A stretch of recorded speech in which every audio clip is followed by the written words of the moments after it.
dyan ha. Okay lang kayo? Kasya ba? So, kasama ko ngayon si ating Madam Shug-Shug at saka si Mochi. Mochi, anong kinakamot dyan? Kasama po natin si Mochi Kins. Ayun nga po, tama yung nababasa nyo sa title na emergency surgery po si Gigi kasi nga po, nakalunok po siya ng medyas. Actually, nitong recent Valentine's Day lang po yun. It all started nung Feb 13. So, a night before po nung Valentine's Day nga, napansin ko habang nagpapati sila nung gabi, sunod-sunod yung pagsuka ni Gigi. Ni-reveal na nga po sa akin ni Ate Angela na nakalunok daw siya ng medyas. Actually, di namin ma-confirm kung Feb 11 or Feb 12 kasi hindi talaga maalala na ni Ate Angela kung anong day doon. So dahil nga po dun sa nakita kong very straining na siya nung gabi na yon, na sunod-sunod yung pagsusuka niya. Sabi ko, parang di na to normal. I mean, sanay naman kasi kami usually parang, minsan nga pagka inom lang sila ng tubig, di ba parang medyo nasasamid sila, ganyan. Or di kaya, nagaharutan, pagka tinamaan yung neck nila, kasi di ba rough sila maglaro. Parang napapaubo-ubo. Ito kasing nung gabi na nga, parang medyo hirap na si Gigi na mayroon talaga siyang pilit na nilalabas. Siguro nung night na yon, nag-click na rin kay Ate Angela na, baka ito na yung medyas na tinry ko pang kunin kay Gigi nung kahapon noon or nung isang araw. Actually, that very same night, sinuyod namin lahat ng CCTV footage para ma-confirm lang talaga kung anong day niya nalunok kasi nga, very important siya na detail. Pag dinala ko siya sa vet kinabukasan, kasi daw, umihi lang si Ate Angela nun saglit. Usually naman po kasi, sumusunod sila sa room nila Ate Angela kasi naka-open lang yon. So, misilip-silip sila doon. Minsan tumatambay din sila. And yun nga, meron palang natirang sack si Ate Angela na hindi niya naitago. Siguro nag-laundry siya recently lang nun. Maliit lang po kasi yun. Ito siya, yung medyas na yun. Pero hindi po ito yung nalunok ni Gigi talaga. Bali, merong 2 pairs si Ate Angela nito. Ang difference lang, yung nalunok ni Gigi, yung yellow yung line. Tapos ang nalunok po ni Gigi, since bagong laundry nga siya, nakasaklob. Pinademo ko kay Ate Angela kung paano niya sinaklob. Kaya sobrang liit na lang. Talagang kasya sa bunganga ni Gigi. Di mas lalo na, kasyang-kasya to sa bibig ni Mochi. Yan. So anyway, mabalik na nga po tayo dun sa morning ng Feb 14. So chinek ko na nga po agad si Gigi kasi baka naman naisukan niya kung kamusta na siya. And unfortunately nga, tinry ko if naapektuhan na yung appetite niya kasi usually sa dogs, dun munang malalaman kapag hindi kumain. May dinadamdam na talaga. Yung last meal niya kasi, last night nun, bago siya sunod-sunod na magsuka. As in, nalakas na kumain. Tapos all throughout the day, bukod lang dun sa pasuka-suka niya, nakikipaglaro, active, as in normal. So yun nga po, nung morning ng 14, nakita ko na kaagad si Gigi na hindi niya kinakain yung food niya.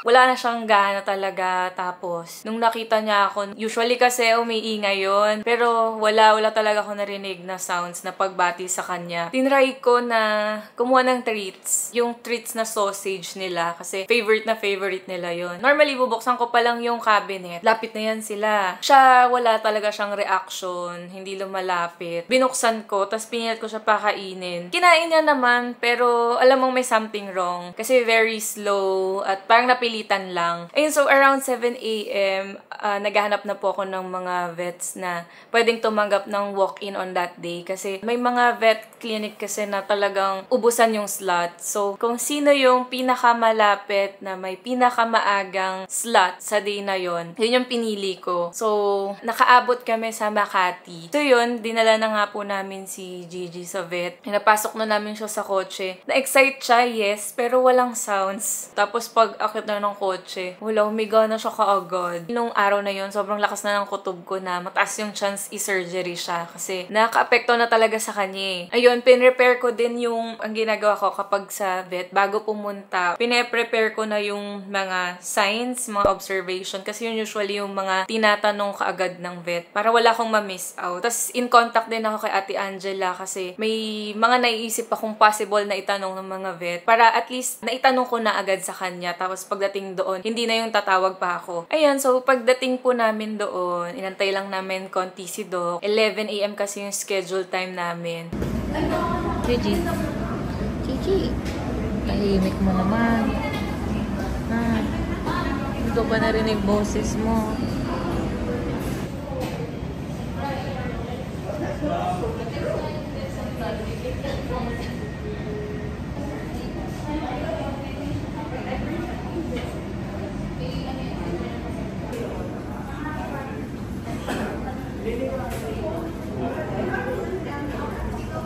Tapos yun nga po, yung turn na namin, pinakita ko lang sa kanya yung notes, tapos kinopya niya lang yung mga details. Kasi usually kapag nagko-consultation tayo sa vets natin, nagtatanong-tanong sila, nagno-notes din sila nung mga symptoms, tsaka mga important details. Yung sa akin, kinopya na lang nila. Tapos very konti na lang yung mga tinanong sa akin. So as expected, in x-ray na nga po si Gigi, kasi yun talaga yung first step na kailangan malaman kung asan na nga yung medyo sa tiyan niya. Very good yan. Ha? Done na x-ray mo? Gigi. Gigi. Ano? Tapos na? Behave ka doon? Nakailang kapa na sila sa'yo. Marami daw po kasing vets yung nagkapa sa kanya tsaka tumingin ng x-ray niya. So, ang daming nag-check talaga ng tiyan. Andito daw part bande. So, may taas. Nagmo-move siya. Most likely, hindi na daw talaga niya yung masusuka since kahapon pa siya nagtatry na isuka. And mukhang pagod na din. Nakakamiss yung boses. Hindi ko talaga narinig buong araw. So, yun. For surgery na daw po talaga si Gigi. And maggagawa lang ng mga formalities, mga blood test, saka yung sa phenobarb level test niya since na dinisclose ko nga kay Doc na meron siyang seizure na condition. Antayin lang yung formalities na yun, tapos maklear lang siya. I-didiretso na siya ng surgery. Mas okay na daw kaysa mag-obstruct pa daw sa tiyan niya. Maging compacted. Yung parang, kasi baka nag-expand na daw sa loob. So, better na daw kaysa too late. Kinamusta ko naman kung okay ba yung demeanor ni Gigi. Kung sa base sa mga na-observe niya sa ibang mga dogs. So, yan, malakas pa naman daw si Gigi. So, ayun. Ay, nasuka ka. Nasuka. Gigi. Galingan mo. Ay, nakaswero ka na. Tingnan mo. Nakaswero ka na pala eh. Good luck, babe. Whew. Bye-bye. Tahimik mo talaga, babe. Bye-bye. Bye-bye.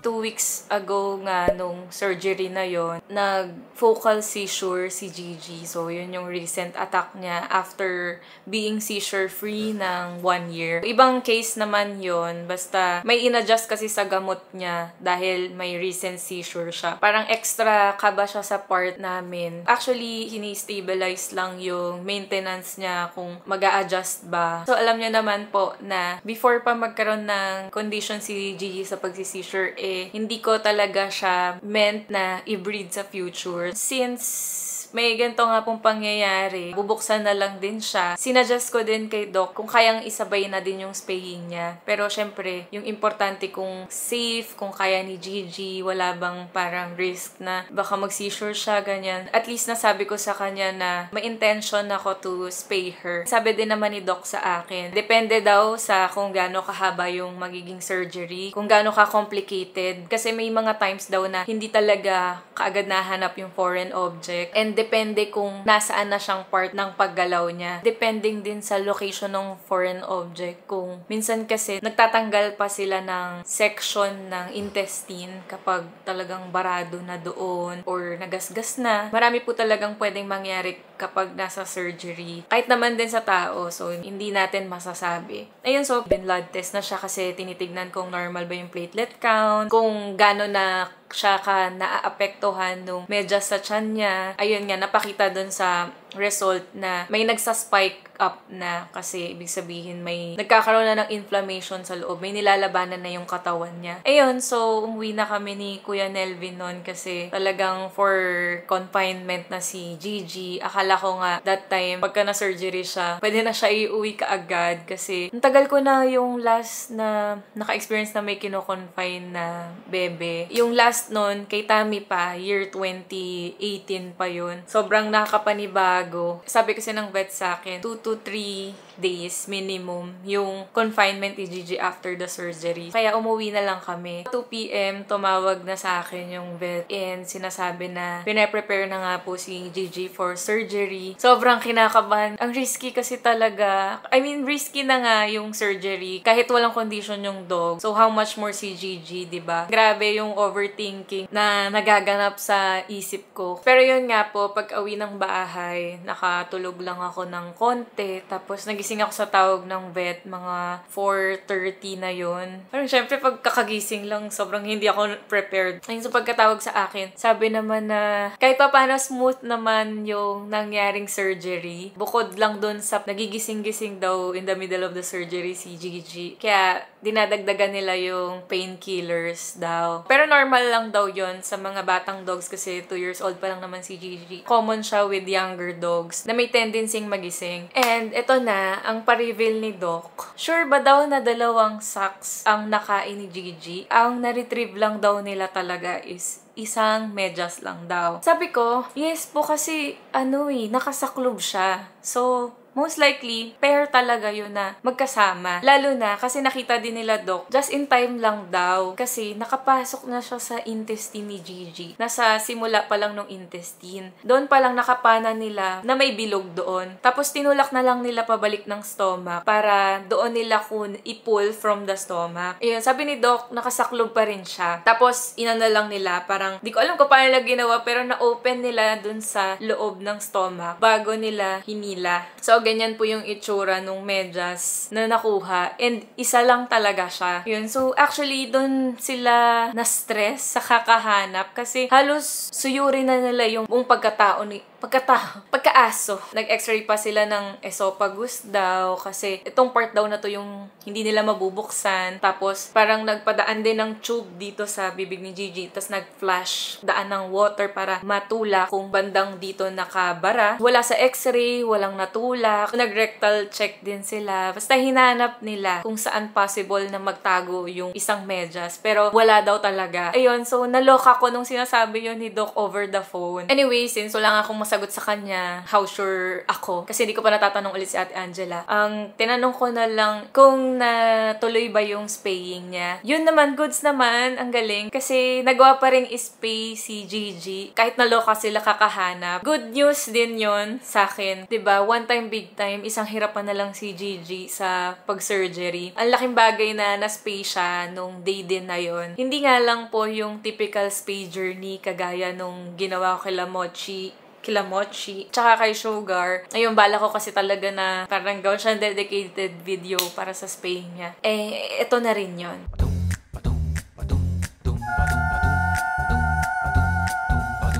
So, actually kasi, di ba po, yung Valentine's Day ay Friday. So, meron po kaming schedule talaga na meet and greet ng weekend. Saturday. Na-announce kasi yun before pa mangyari yung kay Gigi and marami nang na-excite. So, kung siguro nauna yung kay Gigi, hindi na kami tutuloy. Pero nasabi ko na kasi, though pwede namang, alam ko namang maintindihan nyo po kapag nag-announce kami ulit na hindi na siya matutuloy. Nung kinabukasan kasi, dinalaw namin si Gigi. Okay na siya. Gigi!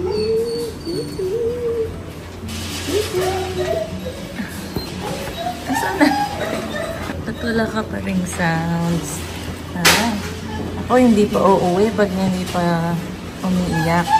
Parang nangingilala lang siya konti, tapos siguro kakagising din, tsaka understandable naman. Nung nung pauwi na kami, nagwangwang na siya ng malakas. As in, parang gusto niya na sumama sa amin. Hindi ko na video yun kasi syempre, as much as possible, alis na kami sa eksena tapos may chance na tumigil siya. Pero based sa update sa akin, hindi na talaga daw tumigil si Gigi all morning. Pero yun nga, kailangan po natin sumunod sa order ng vet na kailangan pa magstay si Gigi doon ng 2 to 3 days. Kaya ayun, tuloy na lang din kami sa event nung weekend na yon. Ayun, sa totoo lang, sa mga pumunta nga dun sa event na yon, sa kanila ko unang naikwento ito sa mga ilan sa kanila. And ayun, naging successful naman yung event. Bukod sa mga iskandalosa ang aking mga anak, well, what's new? At one point pa nga, ang daming sumilip sa amin na guards kasi parang, bakit ang ingay? Ang funny nga, may isang viewer na nasa isang store daw siya sa Power Mac, parang second floor. Tapos meron na siyang narinig na nagwawangwang. Tapos alam niya na kaagad na dumating na si Henry. Kaya ang nangyari lumabas na lang kami dun sa garden area nila at doon na lang namin minit yung the rest ng mga pumunta. Tapos kinabukasan, bumalik din kami ulit. Kahit Saturday lang talaga yung pinramis ko sa post. So, dinala naman namin yung mag-inang kulay brown. So, sila naman ang mga nagwawala. Ayun, again, thank you po sa lahat ng mga pumunta. Tsaka sa mga bumili ng merch namin. Thank you po talaga. Pangdagdag din yun sa operation ni Gigi. Biglang doon pala mapupunta lahat. So, thank you po ulit. Sobrang nakakatuwa talaga kapag nakakamit ng mga viewers kasi nakaka-relate sa mga stories, ganyan. Kasi syempre, pinag-uusapan namin din yung mga kanya-kanya naming bebes. Tapos, mas nakikilala ko din kayong mga nanonood sa amin. Wait lang, ina-explain pa. Wait lang, ina-explain pa. Ina-explain pa, Ben. Hanapin nila Ano mo na yung number? LAC yung simula para hindi na po siya maingay. Ayan lang.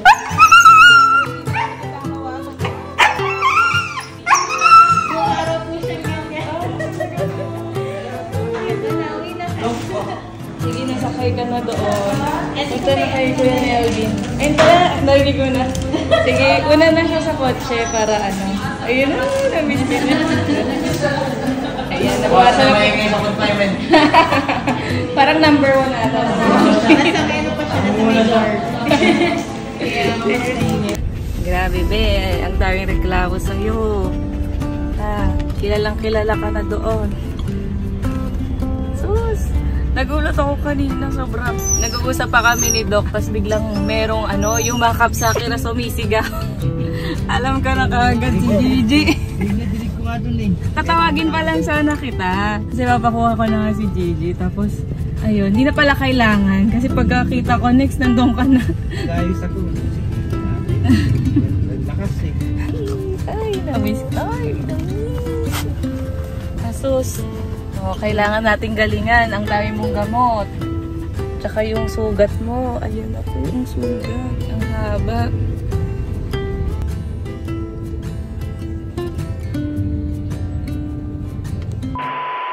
So, ang malaking question na lang po ay, nasaan yung isang kapareha ng medyas na yon? Actually po, nasa isip na namin yung possibility na baka mamaya may isa pala talagang nakalunok din sa kanila ng medyas. And ang suspect nga po namin kung sino, wala nang iba kundi ang isa ko pang apo na si Hershey. Ewan ko ba, ganito ata talagang mga anak ni Henry. Kasi si Henry noon, naalala ko, nakalunok naman yun ng panty ko. Bagong tupi lang din yung nakaroll. Wala naman siyang any symptoms na pinakita, basta nilabas niya na lang. Doon lang namin nalaman na, nakalunok pala siya. So, eto na nga po. Nung pauwi na kami, nung day na dinischarge si Gigi,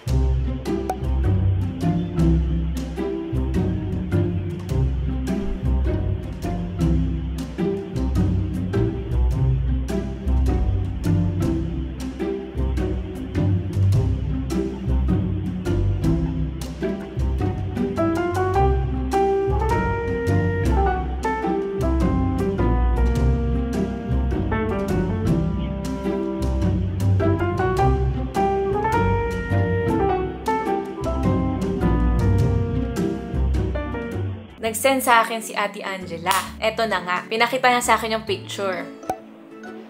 Iba-blur ko na lang para hindi masyadong detail. Tapos para sobrang sure kami, kasi ilang araw na namin siyang hinahanap eh. Simula na nangyari kay Gigi yun. Parang 3 days na, as in, nabaliktad na ni Ate Angela lahat ng basurahan, ng kwarto niya, yung kama, yung cabinet niya. Nawawala talaga yung isang pair. So, ayun, pinaano ko pa sa kanya. Paki-make sure nga na yun talaga. Pinabulat-lat ko pa. Pero naka-gloves naman po siya. Ayun. Confirm. Natagpuan na po ang missing na kapareha ng medyas na nasa tiyan ni Gigi. Binalita ko din sa doc ni Gigi para pati sila may closure na din. At case closed na talaga to. Kasi yun nga, naisip ko na din na dalhin si Hershey just in case na para ma-x-ray lang din. Pero nirecommend nila na wag na lang daw kasi mataas yung chance na hindi pa siya makita. Saka na lang din daw if magkaroon man ng clinical signs din si Hershey. Hindi mo alam kung may impress ka kay Hershey o maiinis ka. Kasi impressive in a way na paano tumagal yun sa tiyan niya na nagawa niya pa rin ilabas. Alam ko ang full digestion ng food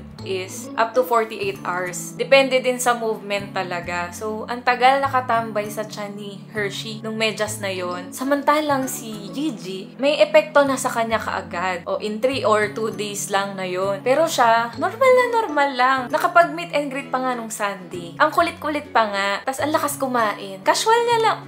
Ito na.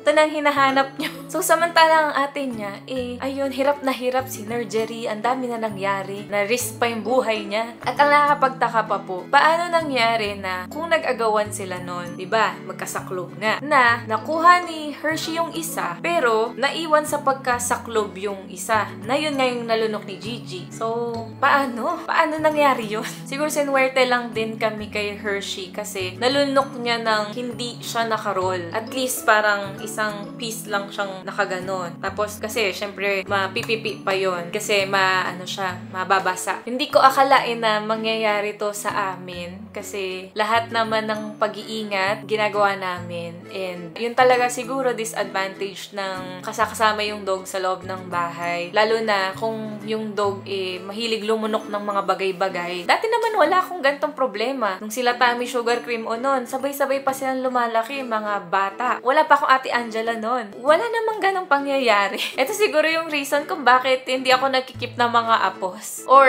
kasalanan talaga to ni Henry Kasi, mana sa kanya. Siguro sa part lang ni Ate Angela, hindi naman sa mali, pero hindi mo rin siya masisisi kasi sa dami na ng mga alaga niya, 7 na yan So, kung may nangyaring ganon kasi, parang nawalan kasi ng chance na ma-first aid ko sana si Gigi. Baka sakaling mailabas. Pero, hindi rin guarantee kasi na first aid talagang malalabas na, especially malaki yon. Kahit gaano kaingat, hindi talaga masasabi mong 100% malalayo mo sila sa disgrasya. Pero anyway, mga what ifs lang naman yon. Ngayon nga band na talaga sila sa kwarto ni Ate Angela. Sabi ko nga din sa kanya, bilang ko lang siyang bagong medyas, yung makapal na magdadalawang isip silang lunukin. Sobrang din siya sa nangyari kay Gigi kasi love na love niya din naman talaga silang lahat. So, ang importante naman malayo na talaga sa kapahamakan si Gigi. And bonus na naspay pa nga. Kahit pa paano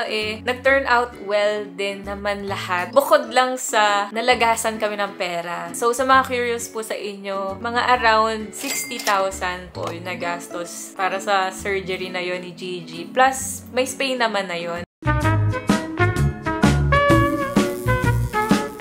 Hello, Mochi! Ang dami nakakamiss sa'yo. Kahit doon sa meet and greet hanap daw si Mochi. Sabi ko na lang, siga na siga ka, hindi pwede. Mukha lang ikaw friendly, no? Pero grabe, ang lakas-lakas niyan, Mang Balya. Ito, Mochi. Ay, antok talaga siya. Bilaki ng sakop ko sa kama, Sugar. Asa si Sugar? Sugar. Aba, tulog na tulog ang king and queen na. Boring daw ang aking story time. Babain ko na lang ang mga yun, nakalabas na.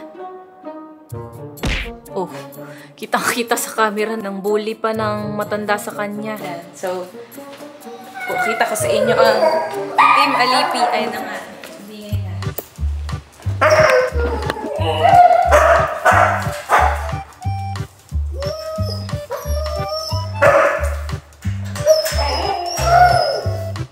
Sus. Ang ingay. So, eto na po si...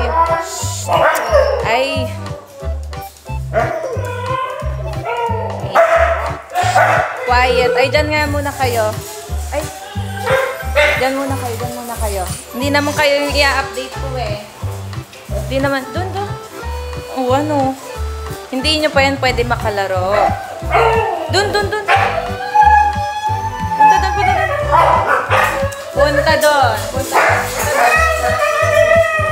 Punta doon.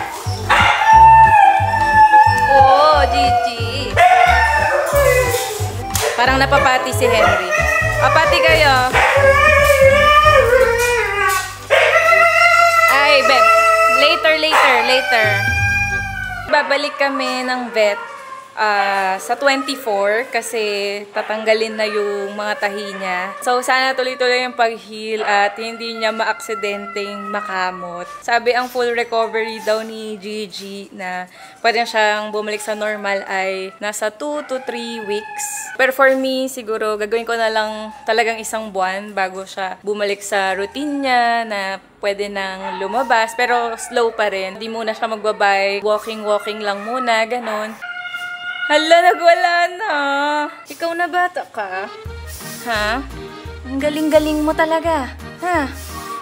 Sabi niya siguro, ano gusto niya, nagpa-opera din ba ako dapat? Sa'yo pala. All this time, nahanap kami ng Hana. Palabasin na nga natin, baka napapati din siya. Pasok ko kayong stock dyan. Nagmamarites na naman kayo. Ano bang meron doon? Wala naman yung kambing ah. Pasok na, umiyak na si Chichi. Pasok. Oo. Pasok. Magnanay. Shh, magnanay. Pasok. Wait lang. Huwag tatakbo. Dandan lang. Ay! Gigi! Hello! Ay, sus! Hoy! Gigi! Gigi, wag ganon. Ay, naiihi nga siya. Sakto lang din na nangyari yung lahat. Tignan niyo, friends. So, itik pa din si Gigi. So, di na nahirapan mag-shave. Ito yung sa ano niya, dextrose. Ang dami mong wiwi, be. Hello! Ali ka na, pasok na. Para di ka natatakbo. Tumae ka na kanina.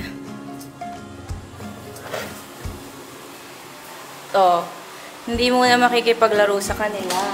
Pasok ka na dun ulit. Diyan mo gusto? Dito sa malaki. Makalabas naman lahat. Tingin nga. Silipin lang natin yung tahi mo. Ay!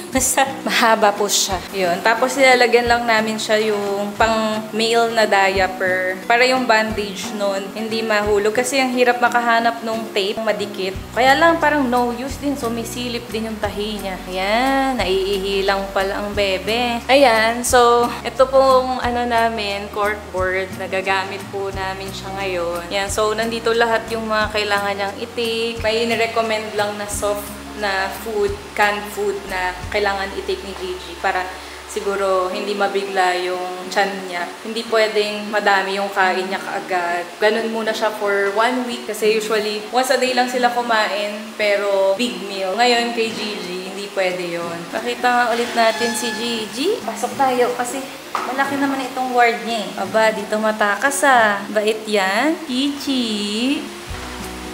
Ay, sus, galing-galing naman ng Gigi natin. Ang fighter naman yan. Siyempre, kanino magmamana ng pagka-fighter?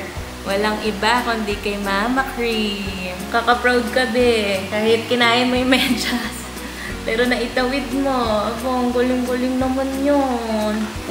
Sige, pagpahingahin na po natin siya. Good thing naman dito hindi siya naiinggit lately. Siguro alam din niya na kailangan niya magpahinga. Kayo naman dyan. Ang ganda na ang pwesto nyo. Pwede kayo picturean, no? Ganda. Henry. Ganyan po talaga siya. Binibigatan niyang ulo niya. Papa baby ka na naman. Big baby ka na naman. Bakit? Bakit? Sus! Oy, feeling close. Ayaw sa'yo niyan. Hindi ka paborito niya. Sige, magagalit yan sa'yo. Oh, di ba? Sabi ko sa'yo eh. Didisiplinahin ka niya, Papa. Oh.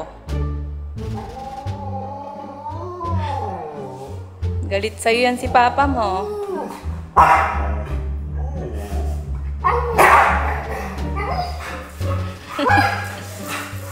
Sige.